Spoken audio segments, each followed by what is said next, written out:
Hello students, welcome to my YouTube channel English learning. आज बात करते हैं क्लास 12 के एक इम्पॉर्टेंट चैप्टर की, journey to the end of the earth. बच्चों की डिमांड पर तिशानी दोषी का लिखा हुआ है ये चैप्टर, ये लेसन। सबसे पहले इस बात का ध्यान रखेंगे, तिशानी दोषी स्टूडेंट्स ऑन आइस इस प्रोग्राम पे काम कर रही है, ठीक है। एक रशियन रिसर्च वेसल है एकेडमिक शोकालस्की, जो कि मद्रास से अंटार्कटिका की तरफ जाती है। अंटार्कटिका लास्ट पॉइंट है और to the end of the earth, end of the earth ये प्लेस्ड है, इसलिए ये इम्पोर्टेंट है। बात आती है कि 100 ईयर्स ट्रैवलिंग रही है इस महाद्वीप की, अंटार्कटिका की। 650 मिलियन ईयर्स अगो ये सदर्न सुपर कॉन्टिनेंट गोंडवाना का पार्ट था। इट मीन्स एक कंबाइंड पार्ट था। बाद में धीरे धीरे सारे कंट्रीज इससे सेपरेट होते चले गए, वार्म या फायर या क्लाइमेट चेंज की वजह से। यहाँ huge variety of flora and fauna हुआ करती थी, लेकिन ये टाइम था डायनासोर का जो युग था वो समाप्ति की ओर था, समाप्त हो चुका था। उसके बाद स्तनधारी यानी मैमल्स आए। गोंडवाना का जो लैंड था वो सेपरेट हो गई और आज का जो कंट्री डिवीज़न हमें दिखाई देता है, एशिया, रशिया, अमेरिका, ये डिवीज़न होना शुरू हो गया। इंडिया नॉर्थवर्ड एशिया की तरफ आ गया, Himalaya, south America, north America, ये सब डेवलप होने शुरू हो गए। अंटार्कटिका कैसा प्लेस रहा? एक कोल्ड प्लेस रहा, फ्रिजिड रहा, डेजोलेट रहा and bottom of the world रहा। इंटरेस्टिंग पॉइंट यहाँ रहा कि यहाँ बायोडाइवर्सिटी नहीं है, जैव विविधता नहीं है। एक सी चीज़ें यहाँ पर मिलेंगी। 12,000 ईयर्स पहले यहाँ पर ह्यूमन डेवलपमेंट होना शुरू हुआ। विलेज आए, अब धरती के ऊपर टाउन आए, सिटीज़ आई, मेगा सिटीज़ बनते चले गए। फॉसिल फ्यूल ने ग्लोबल वार्मिंग को जन्म दिया। कैनेडियन पर्सन जॉफ ग्रीन ने स्टूडेंट्स ऑन आइस एक प्रोग्राम स्टार्ट किया, ठीक है। अब इसका स्टूडेंट फ्यूचर जनरेशन के हैं तो वो वहाँ पर रिसर्च करने के लिए जाते हैं। अंटार्कटिका एक बेस्ट प्लेस क्यों है? क्वेश्चन आपके एग्जाम में आता है, Antarctica is the best place Y for research. क्यों है? क्योंकि एंड ऑफ द अर्थ है और यहाँ पर ह्यूमन लाइफ एग्जिस्ट नहीं कर रही है।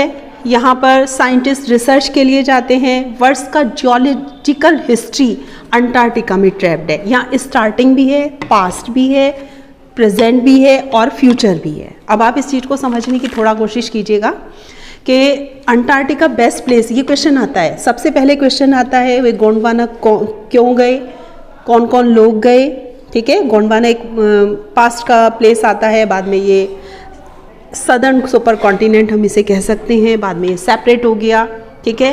कितना टाइम था? 650 मिलियन ईयर्स अगो की बात आती है। अंटार्कटिका बेस्ट प्लेस क्यों माना गया, कौन कौन गए थे, ठीक है। अब ये 52 लोग गए थे। अंटार्कटिका में बायोडाइवर्सिटी है, ठीक। और वहाँ क्या होता है कि एकेडमिक शोकालस्की आइस पेनिनसुला और टैडपोल आइलैंड में फंस जाता है। 65.5 डिग्री साउथ की तरफ ये चल रहा था और वहाँ पर एक आइस के आगे, आइस की चीज़ों के आगे ये फंस जाता है। वहाँ ग्लेयर्स हैं, वाटरप्रूफ कपड़े वगैरह सब लेके जाते हैं। तो वहाँ पर क्या होता है कि ये इनका जो वैसल होता है फंस जाता है। वहाँ पर इन्हें दिखाई देता है कि एक स्टार्क वाइटनेस दिखाई देती है, पैरों के नीचे आइस पैक दिखाई देते हैं और वहाँ पर उन्हें साथ साथ दिखाई देते हैं एनिमल्स जो ब्रीदिंग करने में वहाँ प्रॉब्लम हो रही है। सॉल्ट वाटर है और वहाँ सील जो मछलियाँ होती हैं, सील्स हैं, वो धूप खाती हुई दिखाई देती हैं। वहाँ पर सारी चीज़ें जॉइंटली रहती हैं। ऐसा नहीं है कि किसी के लिए वार्म है, किसी के लिए कोल्ड है, ऐसा कुछ नहीं है। वहाँ सब चीज़ें मिक्स हो रही हैं। तो 9 times zones, 6 check point and 3 bodies of water वहाँ पे मेंशन किए गए हैं। इकोस्फीयर वहाँ पे अर्थ को ब्यूटीफुल करती है, अट्रैक्टिव बनाती है और इसीलिए लोग वहाँ पर पर्यटन के लिए भी घूमने जाना पसंद करते हैं, जो हाई प्रोफाइल सोसाइटी होती है। अब इसके क्वेश्चंस की हम बात कर लेते हैं। इंपॉर्टेंट क्वेश्चंस कौन कौन से आपके एग्जाम में आ सकते हैं। बात करें 2011, 2013, 2014 की, तो why did Antarctica amaze the people when they first saw it. First time जब हम इसे पहली बार इसे देखते हैं तो ये अमेजिंग इसलिए है, कोल्डनेस है, फ्रिजिडिटी है, डेजोलेट है, शांत सा एरिया है, and it appeals and attracts.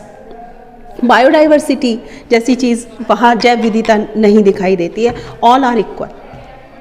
ये पहला प्लेस होता है, इसके बाद सारे कंट्रीज़ अपने में डिवीज़न हो जाते हैं, उसी के बाद एशिया बनता है, साउथ अमेरिका और नॉर्थ अमेरिका में डिवीज़न आता है, एक फैलता शुरू हो जाता है, अफ्रीका हमारे पास शेप में आता है। तो इसलिए ये अट्रैक्शन का पॉइंट हमारे लिए हो जाता है, एंड रिसर्चर्स गो देयर।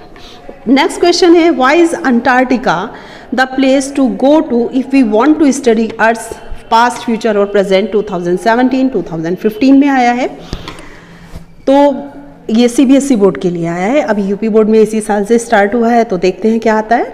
तो इन्हीं को बेस मान के मैंने ये अपना इंपॉर्टेंट क्वेश्चन सीरीज स्टार्ट की है।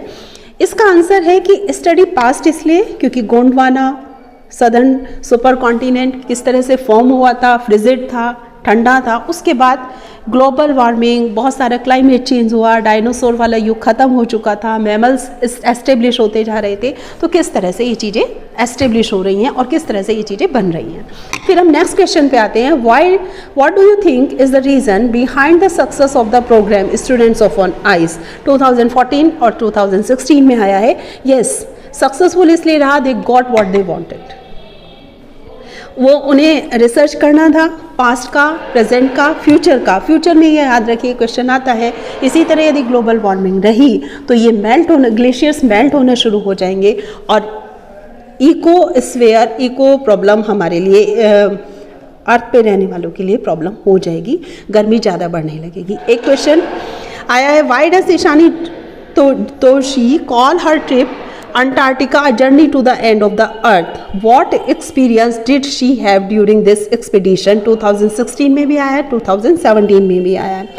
ये उसके लिए trip journey to the end of the earth experience उसका बहुत अच्छा रहा। उसने बहुत सारी चीज़ें वहाँ देखी, पास्ट प्रेजेंट फ्यूचर का यदि किसी को स्टडी करनी है तो वहीं पे जाना पड़ेगा। तो ये सारी की सारी चीज़ें इंटरकनेक्टेड है।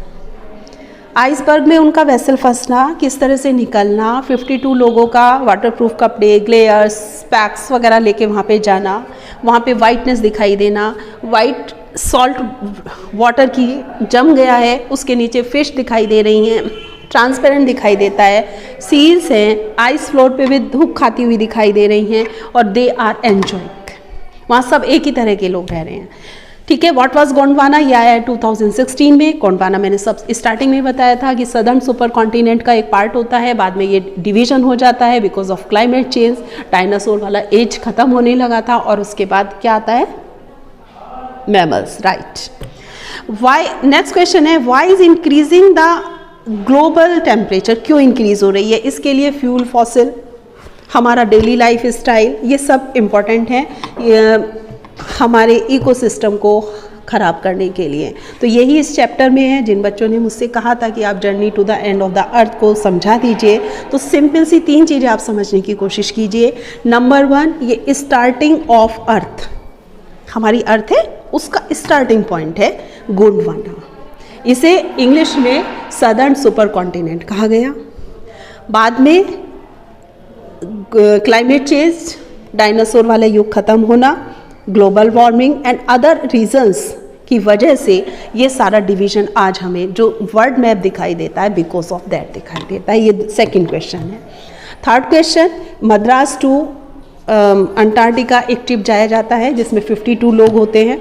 ठीक, ये वाली आप प्रोसेस देंगे, वो कैसे फंसते हैं आइसबर्ग में, वहाँ पर आइस आइलैंड होता है, वहाँ पे वो निकल नहीं पाते हैं। उसके बाद वहाँ पे सील वगैरह पानी में झूमती हुई, धूप खाती हुई दिखाई देते हैं, जैसे कि हम लोग के यहाँ पे स्ट्रीट डॉग्स वहाँ दिखाई देते हैं। तो ये सारी चीज़ें हैं, आप इन्हें अच्छे से कर लीजिए। आपको समझ आया तो मेरे चैनल को लाइक कीजिए, शेयर कीजिए और सब्सक्राइब कीजिए। कोई भी क्वेरी है क्लास 12th, आप ये शेयर कर सकते हैं इन्फॉर्मेशन। कोई भी क्वेरी है आप मेरे कॉमेंट सेक्शन में लिख दीजिए। I will try to help you as soon as possible. Thank you, bye.